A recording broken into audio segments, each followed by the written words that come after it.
কেমন আছেন সবাই? সোনার সংসারের নতুন একটি ব্লগে আপনাদের সকলকে স্বাগত জানাই। আজকে রবিবার, আমরা এর আগে গিয়েছিলাম ইকো পার্ক জুতে। সেখান থেকে জু থেকে বেরিয়ে গেছি। এখন আমরা যাচ্ছি সেন্ট্রাল মলের সামনের মাঠে, একটা ইন্টারন্যাশনাল ট্রেড ফেয়ার চলছে সেখানে। তো আগের ভিডিওতে আমি বলেছিলাম একটা ভিডিও অনেক লেন্দি হয়ে যাচ্ছে বলে আমি এটা পার্ট 2 হিসাবে আর একটা ভিডিও বানালাম, সেম ডে বাট দুটো ভিডিও। তো চলুন দেখা যাক কেমন কাটে আমাদের দিনটা। তো এসে গিয়েছি আমরা সেন্ট্রাল মলের সামনে মেলায়। এখানে টিকিট কাউন্টার আছে, ওর পাপা গেছে টিকিট কাটতে। প্রচণ্ড ভিড়, প্রচুর লাইন পড়ে আছে। আর এই দিকটা হচ্ছে মেলাটা, এটা এন্ট্রান্স গেট আছে, এখান থেকে টিকিট চেক করে তারপর ঢুকতে হবে। তো আমরা এদিকে সবাই ওয়েট করছি ওর পাপা কখন টিকিট কেটে নিয়ে আসবে। অনেকটাই লাইন আছে, মনে হচ্ছে তাও মিনিমাম 15-20 মিনিট লাগবে। তো আমি আর আমার ছোটো যা এখানে একটা পিক নিয়ে নিলাম। এরপরে ওর পাপা টিকিট কেটে যতক্ষণ না আসছে বাচ্চাগুলো অস্থির হয়ে যাচ্ছে, এত লেট হচ্ছে কেন ঢোকার জন্য। তো আমরাও খুব এক্সাইটেড আছি, শুনছি নাকি নানান দেশের নানান রকমের জিনিসপত্র এখানে সব কিছু একসাথে দেখতে পাওয়া যাবে। তো ফাইনালি টিকিটটা কাটা হলো, ওর পাপা এসে গিয়েছে। মিনিট 15 মতো সময় লাগলো লাইনে। এটা হচ্ছে গ্র্যান্ড ট্রেড ফেয়ারের ব্যানারটা, বড় বড় করে ব্যানার দেওয়া রয়েছে চারিদিকে।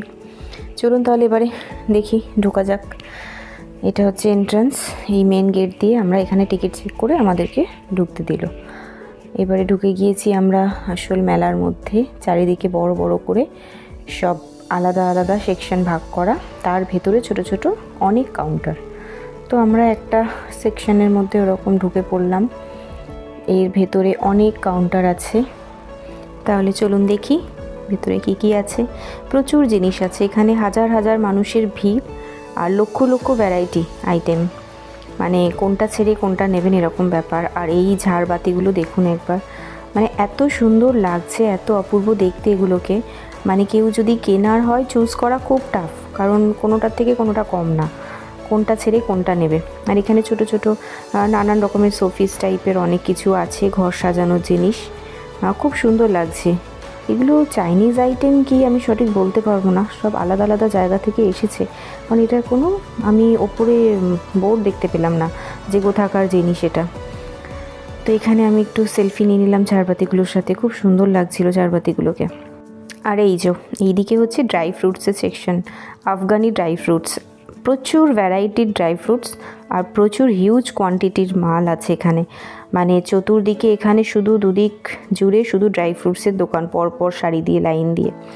দেখেও খুব ভালো লাগছে, যদিও দামটা এখানকার তুলনায় অনেকটা বেশি বলছে দাম, কিন্তু কোয়ালিটি খুব ভালো এইটুকু বলতে পারি। কারণ একটা মাল তো দেখে বোঝা যায় তার কোয়ালিটিটা কতটা ভালো হতে পারে। তো প্রচুর হিউজ কোয়ান্টিটির মাল আছে এখানে, আর দেখতেও খুব সুন্দর লাগছে। নানান রকমের যত রকমের ড্রাই ফ্রুটস হয় আর কি, কোনোটা এখানে বাদ নেই, সব কিছু পাওয়া যাবে। আর এই দিকটায় চলে এসেছি, কাশ্মীরি সব সালোয়ার কামিজ আছে। এদিকে জুয়েলারি সেকশন আছে, প্রচুর সুন্দর সুন্দর জুয়েলারি, কিছু জামা কাপড়, শীতের পোশাক। আর এখানে হারের ডিজাইন, দুলের ডিজাইনগুলো জাস্ট মারাত্মক ছিল, মানে এটাও চুজ করা খুব টাফ। এদিকে কিছু ব্যাগ ছিল, ব্যাগ দেখলাম অনেক জায়গাতেই আলাদা আলাদা করে রয়েছে, পরপর একই সাথে দোকানগুলো নেই। এদিকে বেডশিট আছে, কিছু কমফোর্টার, কিছু শলের দোকান, এদিকে জুতো আছে। তো এটা থাইল্যান্ডের ওখানকার নাকি জুতো। এদিকেও কিছু জিনিসপত্র। তো এখানে 600 টাকা করে ওরা সেল দিচ্ছিল। জুতোগুলো কিন্তু খুবই সুন্দর দেখতে ছিল, মানে একটু ডিফারেন্ট আমাদের এখানকার থেকে। ডিজাইনগুলো দেখলাম যে না একটু ডিফারেন্ট আছে, একটু ইউনিক আছে, তো ভালো লাগছিল। অল ওভার সব কিছুটাই থাইল্যান্ডের ফুটওয়্যার এগুলো। এদিকে আছে জয়পুরের ব্যাঙ্গেলস, হাতের চুড়ি, বালা, জয়পুরের এগুলো কালেকশন। যেহেতু জয়পুরি ব্যাঙ্গেলস তো সবাই জানে, খুবই নাম করা। আর এখানে আছে বেডশিট, ওই কমফোর্টারের আবার একটা কাউন্টার। এদিকেও কিছু শীতের পোশাক, এদিকে বাচ্চাদের কিছু পাজল টাইপের খেলনা আছে কিছু। এটা কিছু একটা চাকার মতো ঘুরিয়ে দিচ্ছে, যেটা কন্টিনিউ ঘুরতেই থাকবে, স্টপ হবে না, কি একটা খেলনা আছে। আর এদিকে আরও শীতের কিছু পোশাক আশাক। এদিকে আছে পারফিউম, খুব সুন্দর সুন্দর পারফিউম, ওটা মনে হচ্ছে কি দুবাইয়ের পারফিউম এরকম কিছু একটা বলছিল। এদিকে কিছু টাওয়ালস, কিছু ঘর সাজানোর জিনিসপত্র, সব কিছু মিলিয়ে বেশ ভালোই লাগছে এখানে। প্রতিটা জিনিসই দেখতে খুব ভালো লাগছে। এদিকেও একটু ফুডের কাউন্টার আছে, এখানে কিছু খাবার দাবার, স্যান্ডউইচ, বার্গার, পিৎজা, সব রকমের খাবার। এখানে আছে চকলেটের কাউন্টার, খুব অ্যাট্রাকটিভ একটা জায়গা। আমরাও খানিকক্ষণ ওখানে দাঁড়িয়ে একটু দেখেছিলাম। তারপর এদিকে আছে কিছু গুজরাটের রাজকোটের কিছু আচার, কিছু চিপসের দোকান, যেখানে নানান রকমের ফ্রুটসেরও চিপস আছে আর নানান রকমের আচার আছে।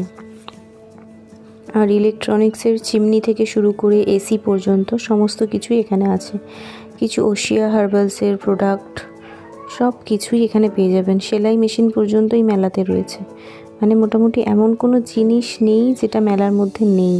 যতদূর ঘর সাজানোর জিনিস থেকে শুরু করে যে কোনো জামা কাপড়, তারপর জুয়েলারি থেকে শুরু করে সমস্ত কিছুটা, খাবার দাবার, পোশাক পরিচ্ছদ, কোনোটা বাদ নেই। মোটামুটি সব রকমের জিনিস, এমনকি এখানে আদিবাসী যে হেয়ার অয়েল যেটা এখন খুব ফেমাস সেটা পর্যন্ত রয়েছে।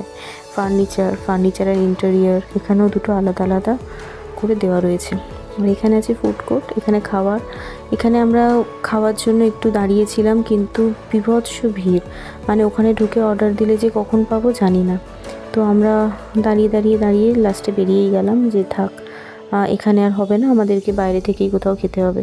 তো মেলা থেকে আমরা বেরিয়ে এসে এখন বাইরে কোথাও একটু স্ন্যাক্স খাওয়া হবে সবাই মিলে।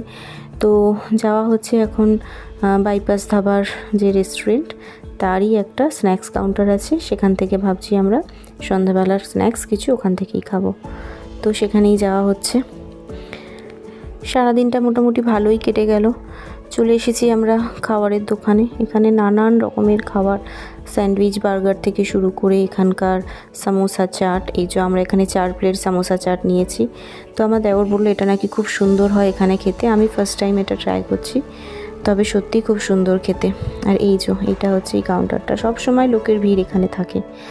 আর এখানে আমরা বহুবার এই রেস্টুরেন্টে খেয়েছি, কিন্তু এই কাউন্টার থেকে স্ন্যাক্স আমি ফার্স্ট টাইম খেলাম। এখানে 2 প্লেট পাওভাজিও নেওয়া হয়েছে, তবে আমাদের মানুষের তুলনায় খাবারটা একটু বেশি নেওয়া হয়ে গেছে, যার জন্য সবাই খেয়ে আর খেতে পারছিল না। তারপর বলা হলো যে ঠিক আছে, এখান থেকে খেয়ে সোজা তাহলে এবার আমরা বাড়ির দিকে রওনা দেব। তো ভিডিওটা আমি এখানেই শেষ করছি। আপনাদের ভিডিওটা কেমন লাগলো অবশ্যই জানাবেন। ভালো লাগলে লাইক করে দেবেন আর শেয়ার করে দেবেন, যাতে ভিডিওটি আরও অনেক মানুষের কাছে পৌঁছাতে পারে। আর চ্যানেলটিতে যদি আপনি নতুন হয়ে থাকেন তাহলে অবশ্যই চ্যানেলটিকে সাবস্ক্রাইব করে দেবেন। দেখা হবে খুব তাড়াতাড়ি নতুন অন্য কোনো এক ব্লগের সাথে। ততক্ষণ সবাই ভালো থাকবেন, সুস্থ থাকবেন।